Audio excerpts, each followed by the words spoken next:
We wanted to talk about Hitmaka, aka or formerly known as Young Berg. Just his overall story, his overall comeback story, his overall just presence in the game, which feels like has been over 15 years now. Yeah, he's been. His hit singles came out 2007, 2008. So yeah, about 15 years. Dude, like right on the button, dude. Yeah. So that's crazy. So I mean, I'll let you jump, take off with it, and I'll jump in. For sure. Yeah. Young Berg, as we mentioned, back in 2007, 2008, really emerged to the top of the industry with his hit singles. I think "Sexy Can I" with Ray J might have been his biggest one at the time. Yeah, dude, because I remember downloading that my freshman year in college, which was like, definitely 07, 08.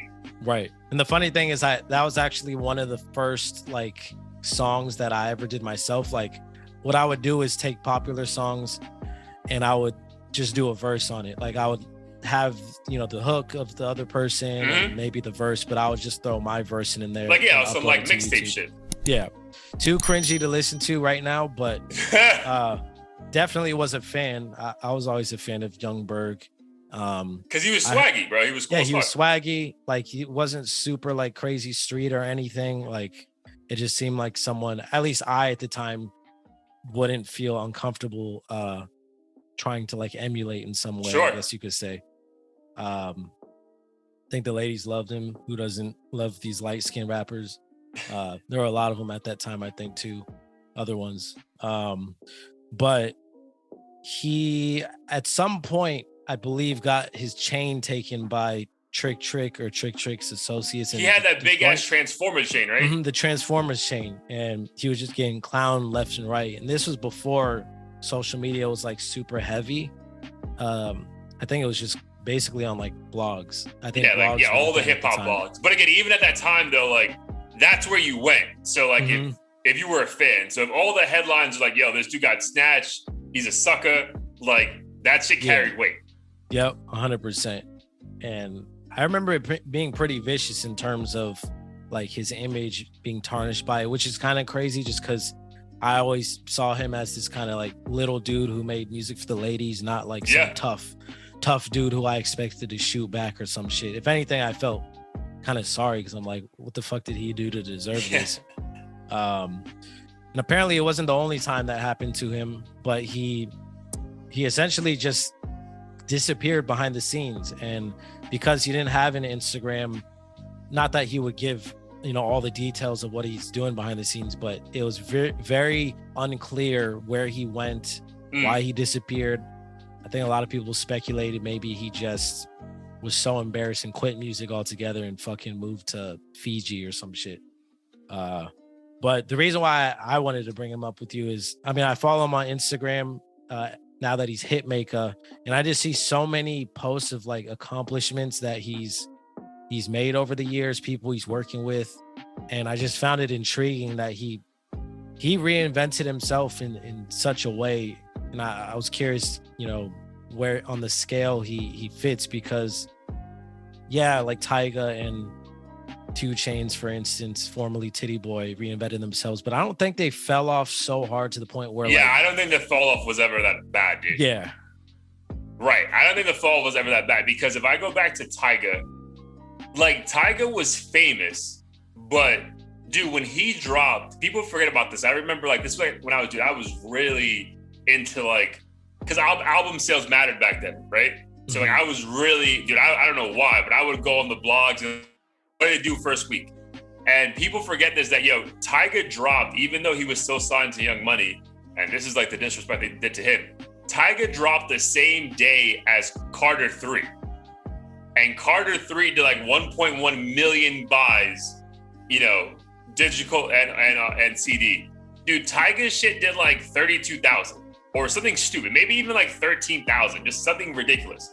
So I think like, even though Tyga was famous, Tyga never really had success like musically. You know what I mean? Like he was a cool dude, like blah, blah, blah. Like I said, another light-skinned rapper that, he's cute, whatever, like pause. You know what I mean? Like just people like wanted to have him around. Yeah. So I think his rise was steady because every time he dropped something, we were like genuinely surprised. Oh, this is a cool song that I can like play in the club, right? When he went from coconut lime juice bullshit to Rack City Rack within City, 5 years. You're like, wow, that's impressive. What a jump, right? And then we had no expectations for him for like 5 years. And then he comes out with Taste with all, like, dude, this guy is clearly, good for him, right? Like he didn't get the Jenner Kardashian curse. And the same thing with like 2 Chainz, bro. Titty Boy was still a very successful rapper with a part of like, what was that? DTP? Whatever it was, Duffel Bag Boys, like the song that he had with Lil Wayne. That was still, was it Player Circle? Player Circle, yeah. Yeah, so like that was relatively successful. And then, bro, when he went solo, he just fucking blew up, right? So again, I don't think, but people were surprised by how good he was, right? It was like you were a star and fell off. I think with Hitmaka, aka formerly known as Young Berg, like he had success alone. So I think it has to be up there with people who like ever reinvented themselves and came back, because like, bro, like you said, it was vicious.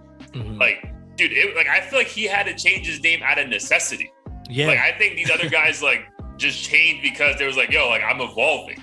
He was like, bro, I ain't never gonna get a feature again if it says like Young Berg on the track. Also, he got his chain snatched, I think, twice or something, and you can't have a name Young Berg and then be afraid to wear a fucking chain. I think he stopped wearing chains, and he's like, fuck it. All I want to make is hits. I'm sure it was his mindset. And then Hitmaka was born. Was Young Berg so a question though, when he reinvented himself, because I don't know the background story of the behind the scenes, did he come back solely as a producer and just will pop up on random songs? Or like, was he also a producer back then? I don't know the full backstory. I'm pretty sure, especially considering his skill level, he was already making beats at that time, probably for himself and other people. Gotcha. And I'm sure he said he just felt like being the rapper and the face of your brand just came with too much bullshit. And I'm sure he just wanted to focus on producing, since he's, I'm sure, already really good at that, which he is. And probably ghostwriting for other people that we don't even know about. Yeah. I think he just went full in and liked being behind the scenes and not dealing with, the flashy bullshit. But that song he had with Chris Brown, he was still under Young Berg though, right? Which one? No, they have multiple songs together. I didn't realize that.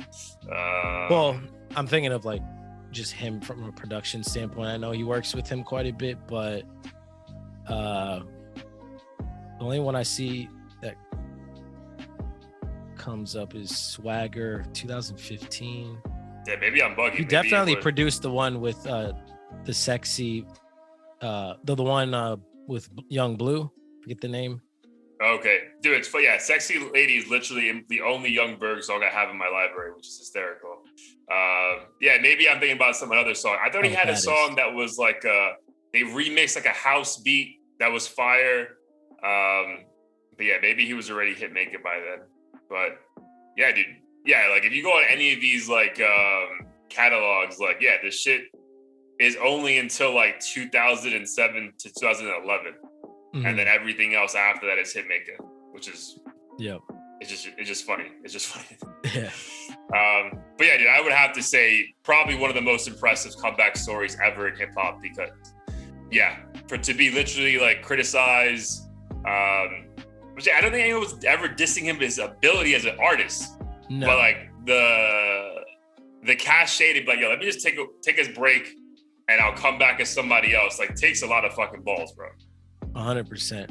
And it's also weird that, as a rapper, it seems like, unless you're just way out there, like say a Jaden Smith or something, it seems like you always kind of have to be this tough dude who, doesn't, even if you're not a street dude, like you kind of are forced to abide by like street rules and shit. Like if, maybe again for Jaden, it might be different, but let's say someone who's not like super thugged out, like I don't know, Travis Scott or something.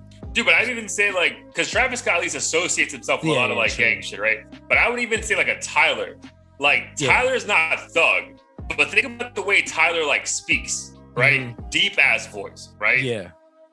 Maybe because he always has like the gay accusation, always feels like has to portray super masculine, bro. Like, right. You know what I mean? So like, very braggadocious. When I really think about like old Young Berg shit, this guy was just like having a good time and like girls. Like, you know what I mean? Like that's all he was trying to do.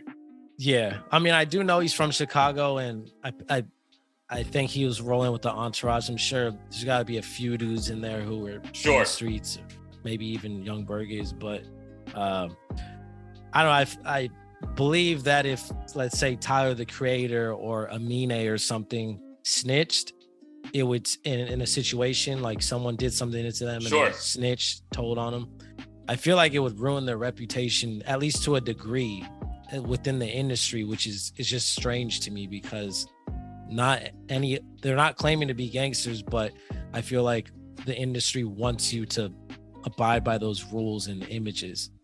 Yeah, almost on some like, listen, we have your back, like we support your music, so you have to support Black culture, so these are the rules. And it's like, the fuck are you talking about, bro? Like, right. Okay, we've said a million times on this podcast how we don't respect, like, I mean, not that I can put words in your mouth, but like, remember when Pharrell was getting slack for saying that he was snitch? We were like, yeah, obviously, bro. Like, I don't know, like, what do you want him to do? Like, fuck that. Yeah, it's a trip how there are all these weird standards that these rappers, I guess some of them understandably want to abide by, but in the end, I think the reinvention of his image and career is amazing. I think part of me even wanted to only do production at first, because unfortunately, doing the music and kind of being the face of your own music, you do have to worry about the image aspect, and your image could be anything. Like, it doesn't have to be something that's inauthentic. It's just another thing to worry about. Whereas like Murda Beats, he can fucking be in pajamas and nobody will give a fuck. He'll just make dope beats and that's it. And somehow gets like the baddest women. Right. It all works out. Maybe that's the secret. But yeah, shout out to Hitmaka. Yeah, dude, super impressive. And dude, like the list of people he's been working with the last few years is just impressive. Like A-listers, right? Which is crazy, because I never, even in his heyday as Young Berg, no one considered him an A-list artist. Right. And it's funny how like he took a back step and now he's working with A-listers. Like, that's crazy to me. Yeah.